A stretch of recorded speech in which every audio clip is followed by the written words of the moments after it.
Bien, vamos a resolver este ejemplo más que está indicado aquí con rojo, visualizando entonces la celda unitaria esquematizada en esta figura, y necesitaríamos identificar los índices de Miller de esta dirección en rojo. Sale de un tercio, perdón, de un cuarto de este lado. Este sería un cuarto y esto sería 3/4, y llega entonces a este otro lado a un tercio, a 2/3 de la altura. Esto sería un tercio y esto sería 2/3 entonces, ¿no? El punto inicial lo vamos a identificar entonces. El punto inicial, vamos a escribir aquí, va a estar identificado como siendo punto inicial, va a estar entonces identificado como siendo el punto en I, tengo 1.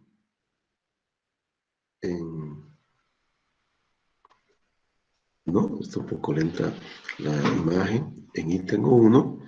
En J estoy en 0. Y en K estoy en un cuarto. Tengo este punto inicial, ¿no? En I estoy en 1. En J estoy en esta cara, estoy en 0. Y en K, entonces, la altura estoy entonces en un cuarto. Esto sería 3/4. Bien, identifico entonces ahora el punto final. El punto final, voy a hacerlo, ¿no?, hasta otro lado, que no entre en la pantalla. El punto final entonces estaría indicado por,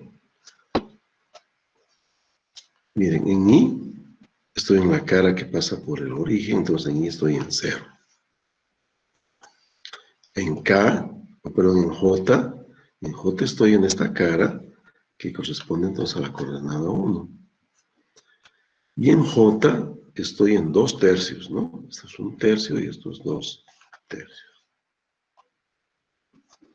Tengo entonces identificado el punto inicial y el punto final de mi dirección cristalina.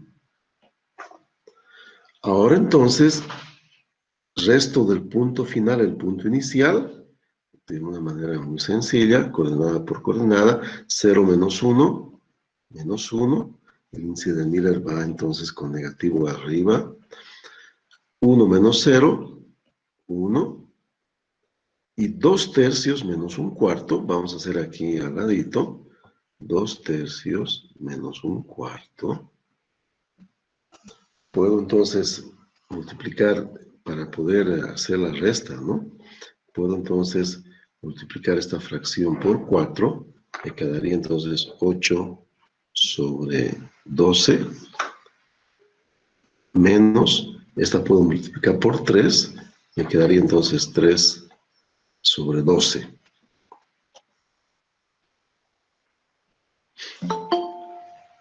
Y ahora sí me quedó fácil restar, va a ser entonces 8 menos 3, 5/12, ¿verdad? Entonces, ahí tendría la resta de 2/3 menos 1/4, 5/12. Escribo entre corchetes y tengo entonces los índices de Miller. Pero ahora me acuerdo que me falta respetar una convención más. ¿Cuál es esa convención? Que no puedo tener fracciones ni decimales en la designación de los índices de Miller. Necesariamente tengo entonces que multiplicar por el mínimo común divisor para hacer desaparecer la fracción. Entonces multiplico todo por 12 y me quedaría entonces menos 12, 12 y 5. Estos son los verdaderos índices de Miller y este otro estaría equivocado, ¿no? Este es entonces estos son, perdón, los índices de Miller, negativos, ¿no?, de los 12, y correspondería entonces a los índices de Miller de esta dirección cristalina marcada en rojo. Bien, una vez más, por si acaso, ¿alguien tiene alguna duda de cómo identificar índices de Miller? Índices de Miller, perdón. ¿Alguna duda? ¿No hay? Bueno, entonces continuamos Y ahora nos vamos a ir a analizar cómo podemos designar entonces índices de Miller de planos cristalinos. Índices de Miller de planos cristalinos. ¿De acuerdo? Bien, entonces vamos a hacer algunos ejemplos. De esa manera nos va a ser más fácil captar la metodología desarrollada para identificar los índices de Miller de planos cristalinos, en nuestro caso de interés de celdas unitarias cúbicas. Bueno, vamos entonces a ir con la designación de las 3 reglas básicas que tenemos que respetar para lograr designar índices de Miller de planos cristalinos. Son muy parecidas a las que ya conocimos para la designación de direcciones cristalinas. El primer paso, ¿cuál era? El primer paso era entonces identificar o arbitrar más bien, ¿no? ¿Por qué arbitrar? Porque podemos ponerlo donde nos convenga, ¿no? Vamos entonces a poner un sistema de referencia cartesiano con las mismas condiciones que habíamos aprendido cuando queremos designar direcciones cristalinas. En este caso de la figura de la pantalla, vamos a hacer este caso, donde está dibujando, pues vamos a realizar este caso. Qué raro. El grosor, y voy a cambiar de color, a ver. Ahí está, para este caso, ¿no? Estamos haciendo. Entonces, vamos a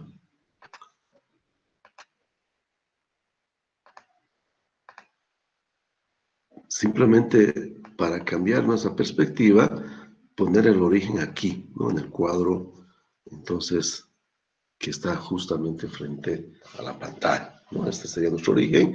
A este eje le podemos llamar de I. Este podría ser nuestro J. Y este podría ser nuestro K. No importa si cambiamos el orden, ¿no? Donde pongamos, no tiene la mayor importancia. El primer paso, entonces, es contar con un sistema de referencia idéntico a lo que habíamos manejado como concepto, entonces, cuando hablábamos de índices de Miller de direcciones. Bueno, el segundo paso va a ser ahora identificar dónde intersecta el plano mis ejes referenciales. Reitero, ¿no? El segundo paso también es bastante sencillo. Está entonces mandándome a identificar la intersección del plano que necesito encontrar, del cual necesito encontrar sus índices de Miller con mis direcciones de mi sistema de referencia. Bien, como ejemplo, vamos a usar entonces este plano superior, que está fácil de ver.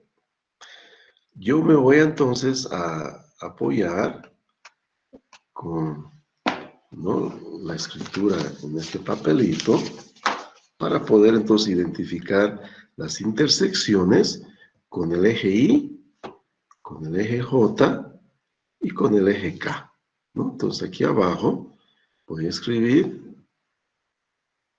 intersecta este plano de aquí, donde el achurado de arriba, ¿no? Donde intersecta el eje I, el eje J y el eje K. El que está fácil de ver, y no va a haber ninguna discusión, es de que como este plano corresponde a la cara superior de mi celda unitaria, estaría intersectando entonces mi eje referencial K justamente en el valor de A. Pero como ya habíamos visto que es una celda unidad y genérica, mi A vale 1. Y entonces la intersección con el eje K estaría dada en 1, ¿no? Escribimos entonces la intersección con el eje K está dado en la coordenada 1. Bueno, quiero que ustedes se acuerden un poco de la definición que teníamos en geometría de dos rectas paralelas. ¿Se acuerdan que dos rectas paralelas tenían la misma distancia siempre, excepto en el infinito, es cuando ellas se intersectan? Repito, ¿no? Cuando tenemos una recta paralela a la otra, estas teóricamente se van a cruzar, se van a intersectar en el infinito. Vamos entonces a apoyarnos en esa definición de rectas paralelas para transponer ese concepto a un plano que también es infinito, con una recta que es paralela a este plano, teóricamente, ¿dónde se intersectarían? Como en el plano hay infinitas rectas, entonces no hay ningún problema por tomar una de ellas que sea paralela a mi dirección. Y entonces, teóricamente, también el plano que es paralelo a una dirección o a una recta, se intersectarían en el infinito. Entonces, si yo veo este plano de aquí, ¿no? El plano que lo estoy pintando aquí en amarillo otra vez, entonces es paralelo al eje Y y es paralelo al eje J. En consecuencia, teóricamente, la intersección se va a dar en el infinito. ¿Verdad? El concepto es bien fácil. Una recta paralela a un plano se va a intersectar con ese plano en el infinito. Análogamente a lo que puse con dos rectas paralelas que se intersectan en el infinito. Bien, entonces con esta pequeña refrescada, ¿no?, de geometría, hemos cumplido con el segundo paso, que era entonces encontrar con las intersecciones que tenía el plano con los ejes de referencia arbitrados en el paso 1. Bien, y el tercer paso, y el más fácil también de realizar, es entonces escribir los índices de Miller del plano como siendo los inversos a las intersecciones que habíamos encontrado anteriormente. Repito, las definiciones me mandan entonces ahora a tomar como índices de Miller del plano las intersecciones de este plano con los ejes de referencia que habíamos puesto. En otras palabras, ¿no?, el inverso de infinito va a ser entonces 1 sobre infinito. El inverso de infinito va a ser 1 sobre infinito. El inverso de 1 va a ser 1. Entonces, estos serían los índices de Miller de mi plano que estábamos viendo como ejemplo, manchadito en amarillo. Y para diferenciar de direcciones cristalinas, en vez de poner corchetes, vamos a escribir entonces nuestros índices de Miller entre paréntesis. Sabemos entonces que se trata de índices de Miller de un plano porque estamos escribiendo entre paréntesis. Y recordando un poco nuestros conceptos, ¿verdad? 1 sobre infinito me corresponde a 0 y 1 sobre 1 es 1. Entonces, los índices de Miller de este plano que habíamos pintado con amarillito, son entonces 0, 0, 1. Repito, ¿no? Este plano va a tener los índices de Miller de 0, 0, 1. Muy fácil de poder comprender. A seguir entonces, para poder entonces reforzar, ¿no?, la forma en la cual hemos calculado estos índices de Miller, vamos entonces a encontrar los índices de Miller. Voy a cambiar entonces de color, ¿no?, para que podamos percibir mejor. Vamos entonces ahora a encontrar, ¿no?, los índices de Miller de este plano que ahora estoy pintando en rojito, este vertical. Correspondería a la cara, ¿no?, vertical de mi celda unitaria. Vamos a continuar con el mismo sistema de referencia anterior. En este caso, tendríamos, ¿no?, voy a hacer con rojo, ¿no?, ya que estamos pintando el planito de rojo, voy a hacer con rojo. Entonces tendríamos que identificar las intersecciones con el eje Y, con el eje J y con el eje K, ¿verdad? El que está muy fácil de ver es la intersección con el eje Y. Está intersectando en la magnitud de la retícula, en A, que como es una celda unitaria, para nosotros A vale 1. La intersección entonces da en 1. Después, ¿no? Este plano es paralelo al eje J. Teóricamente su intersección se daría en el infinito. Y finalmente, este plano también es paralelo al eje K.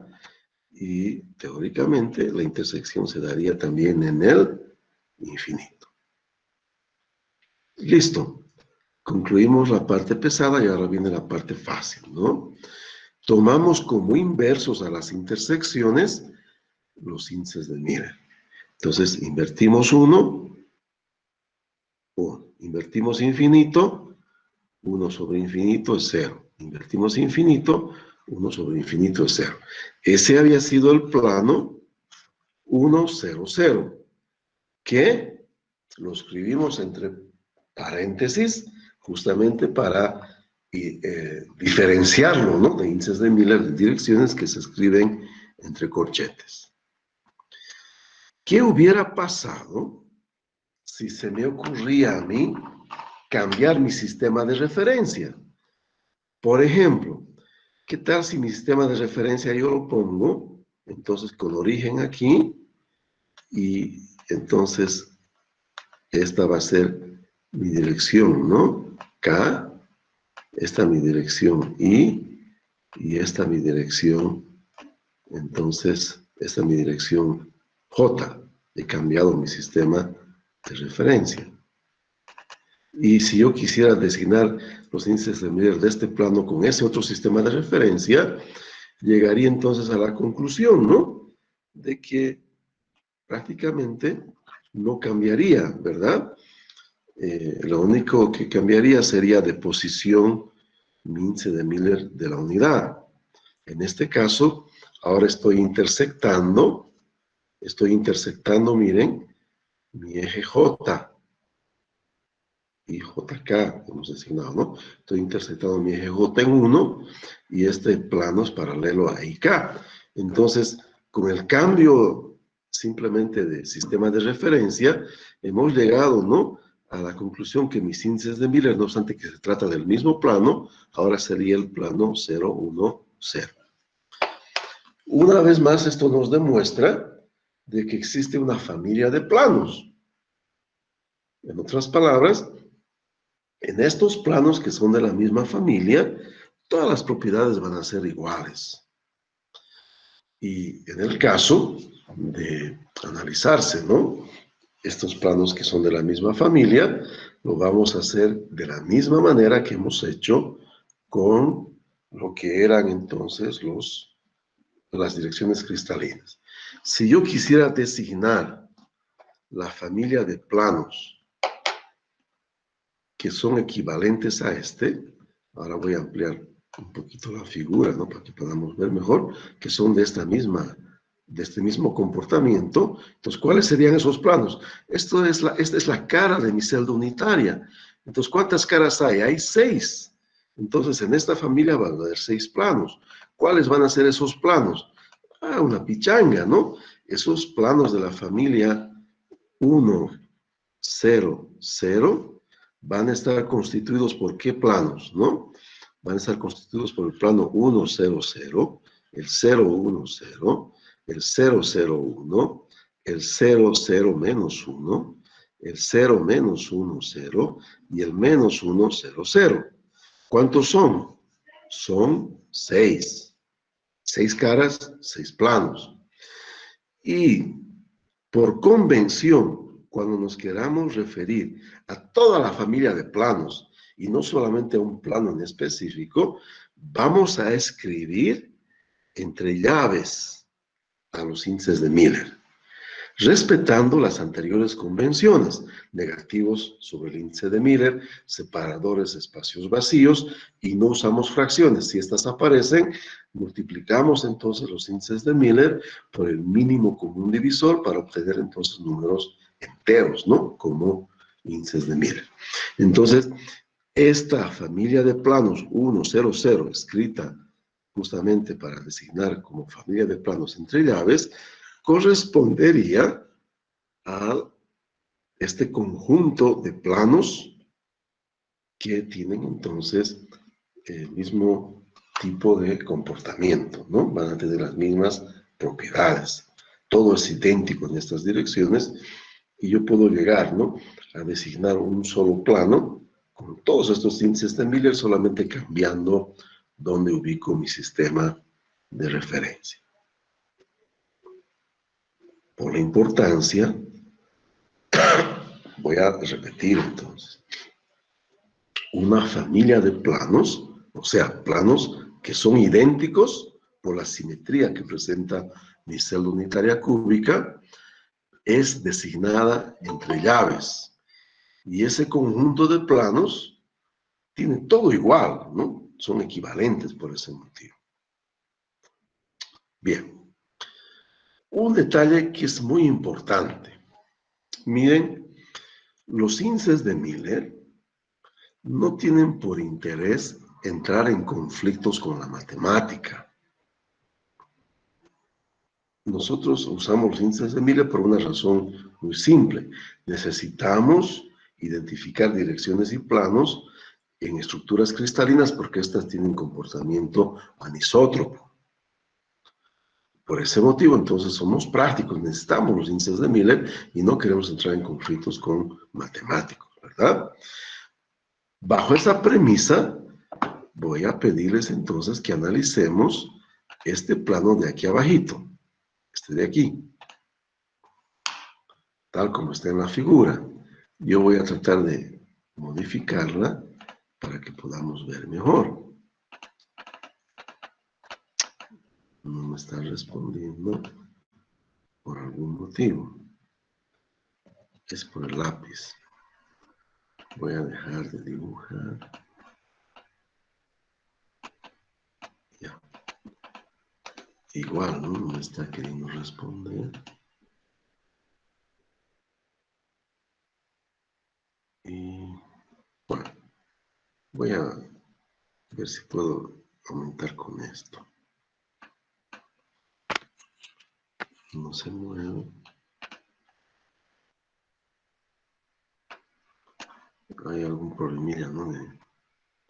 Simplemente el software, pero aquí estaría un poquito más ampliado, ¿no?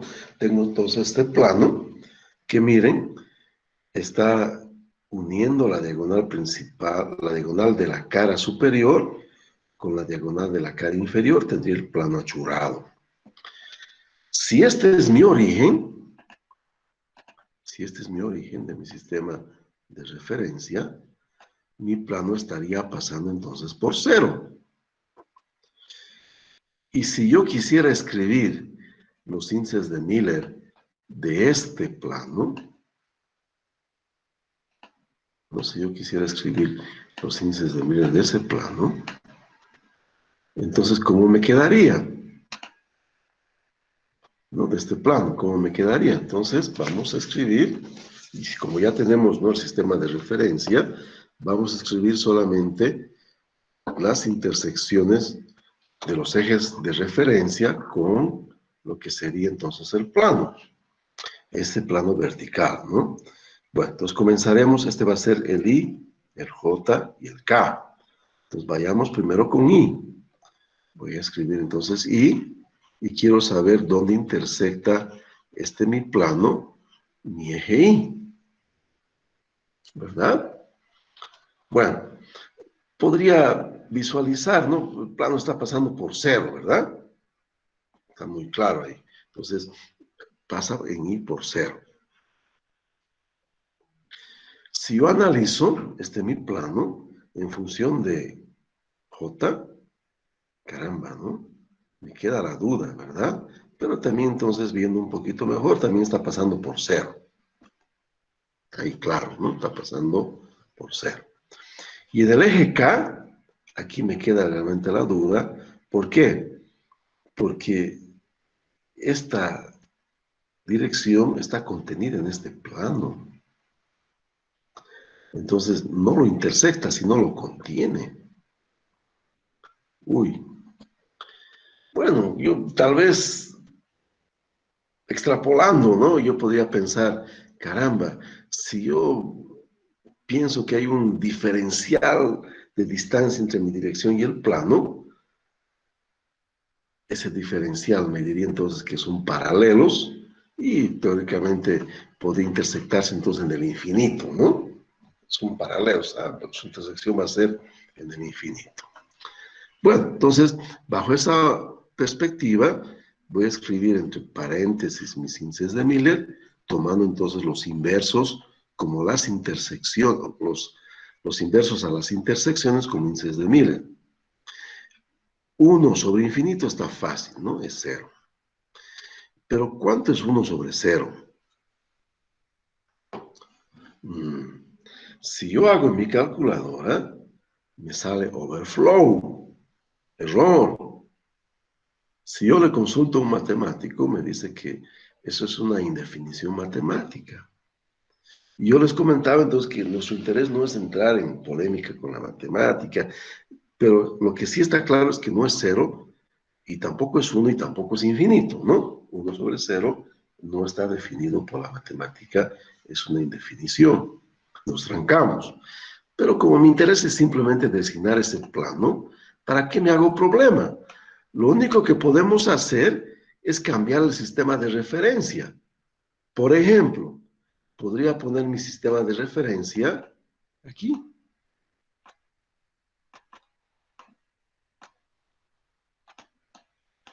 Mi J y mi K.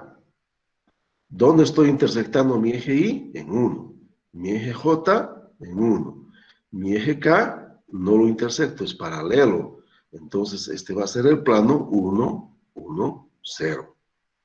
Miren qué fácil, ¿no? No tenía por qué complicarme con la matemática.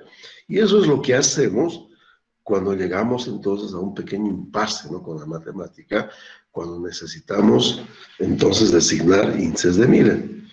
Y si, digamos, no tenía la posibilidad de mover el eje de referencia, por cualquier motivo, ¿no? Hasta por capricho, digamos, no quiero, me encapricho y ahí voy a poner el sistema de referencia, no hay ningún problema.